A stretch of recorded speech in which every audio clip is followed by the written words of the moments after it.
Un encuentro con la palabra de Dios. Comentario al capítulo 7 del libro de Daniel. Tema 42. La guerra del cuerno pequeño contra el pueblo de Dios.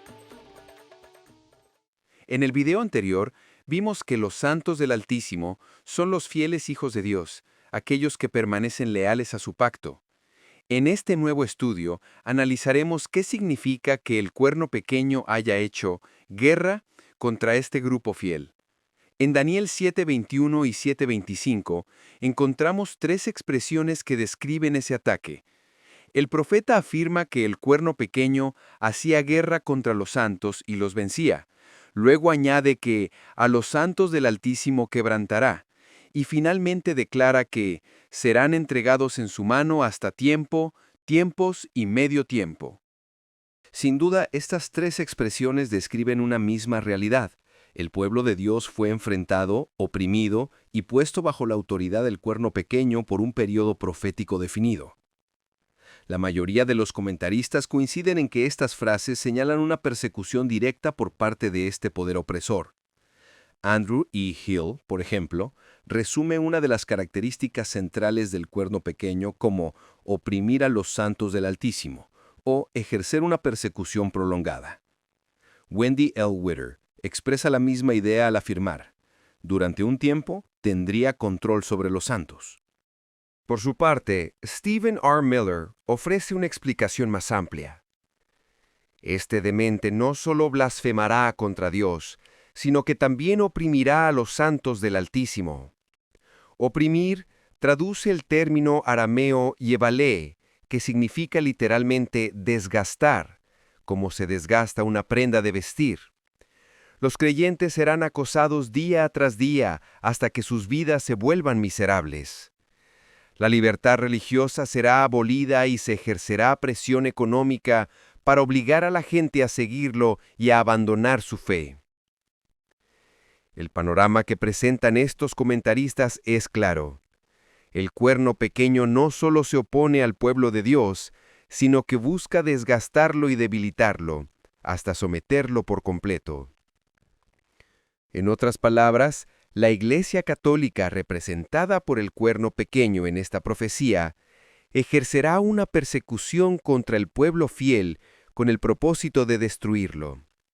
Según el mensaje profético, esta persecución se extenderá durante tiempo, tiempos y medio tiempo. Muchos especialistas interpretan la expresión tiempo, tiempos y medio tiempo como una referencia simbólica a 3 años y medio. Bajo esta lectura, el cuerno pequeño, identificado históricamente con el papado, ejercerá dominio sobre el pueblo de Dios durante ese lapso profético. Conviene subrayar que dicho periodo no define la duración total de la existencia del papado, sino que delimita la etapa de su supremacía hegemónica.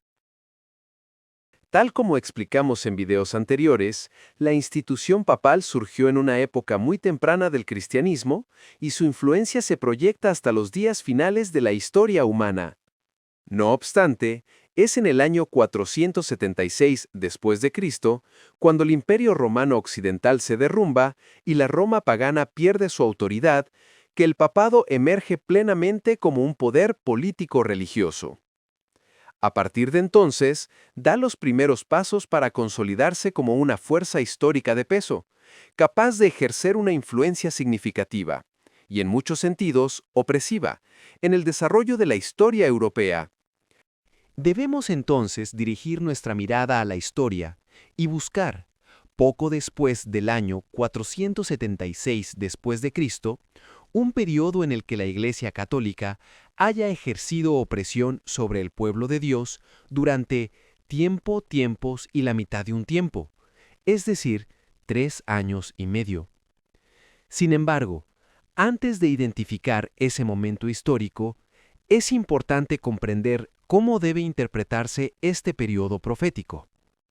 La primera pregunta que debemos responder es: ¿qué fundamento nos permite entender la expresión tiempo, tiempos y la mitad de un tiempo como una referencia a 3 años y medio?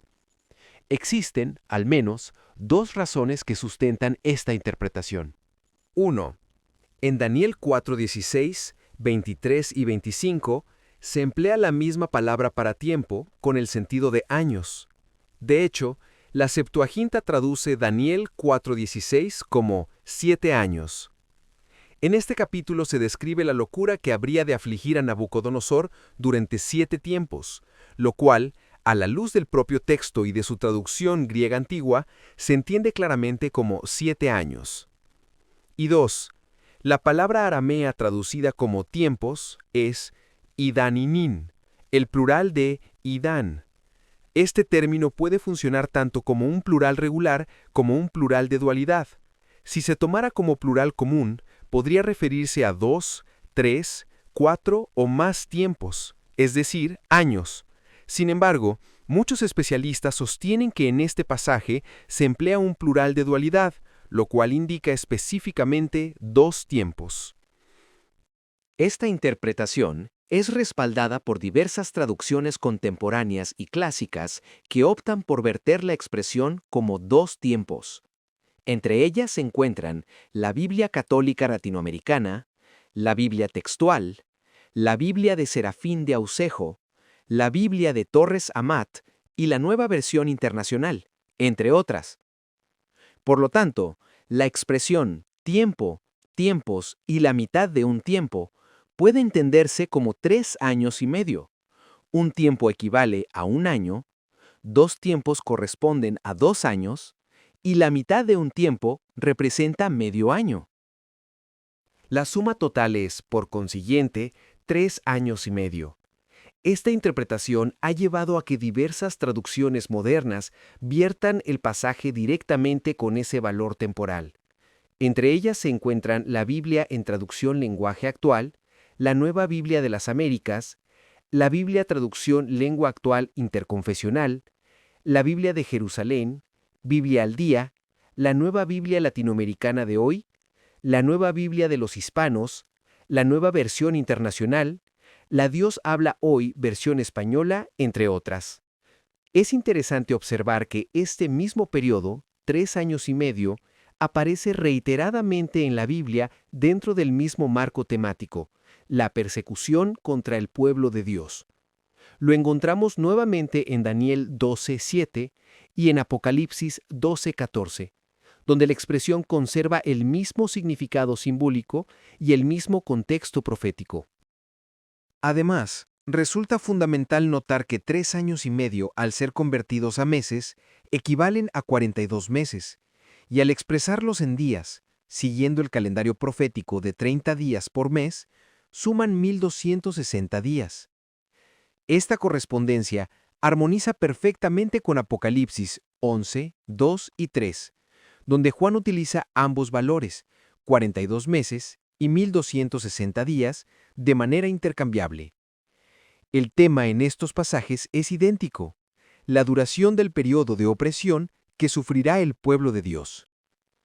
En consecuencia, y a la luz de este patrón bíblico consistente, podemos afirmar que tiempo, tiempos y la mitad de un tiempo equivale a 3 años y medio, que a su vez corresponden a 42 meses o 1260 días, según el mismo uso profético. Queda claro entonces que, después del año 476 después de Cristo, el pueblo de Dios experimentaría un periodo de persecución a manos del cuerno pequeño, es decir, del papado, durante 3 años y medio, equivalentes a 1260 días. Una vez establecido este marco profético, surgen 2 preguntas importantes. ¿Deben entenderse estos 1260 días de manera literal, como días de 24 horas, o deben interpretarse simbólicamente? Y en segundo lugar, ¿cuándo ocurrió este periodo en la historia? Estas 2 preguntas son fundamentales para comprender la profecía, y son precisamente las que abordaremos en los próximos videos.